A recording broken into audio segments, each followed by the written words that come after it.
Hi, my name is Katia. I'm not gonna talk about my own birth story. I'm gonna talk about my older sister.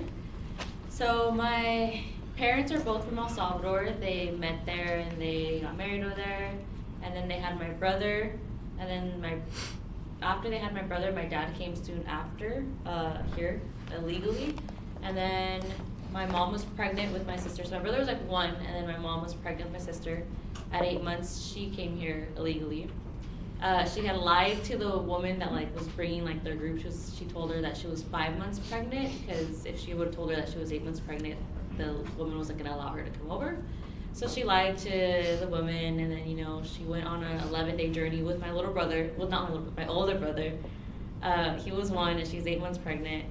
And so it was on 11 days. They got here January 11th, and then February 27th. My sister was born, so not that long after.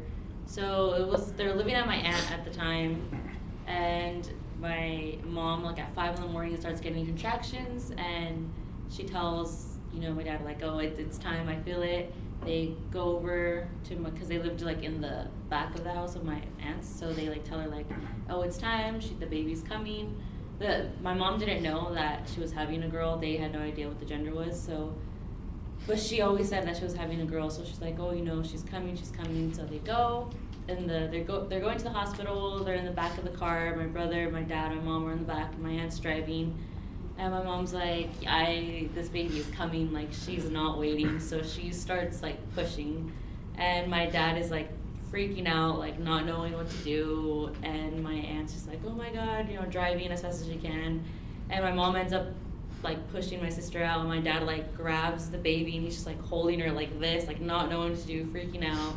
And they pull up to the hospital, in the emergency room area part, and my aunt gets off the car, runs to the hospital, and tells someone there's a baby that was just that was just in the car that we just I can't, oh my God, I was right, that there was a baby just born in the car. And so the nurses come rushing out, they get the baby right away, they take her in. Then my mom gets out of the car, and her placenta fell out, and they're just oh my God. So they took her right away. My dad is there with his hands all dirty and covered in blood, and everything turned out fine. My sister was healthy, 8-pound baby. My mom was good, no problems were had luckily, and that was just that's how she was born, and she had the most interesting birth out of all of us. So I wanted to share her story.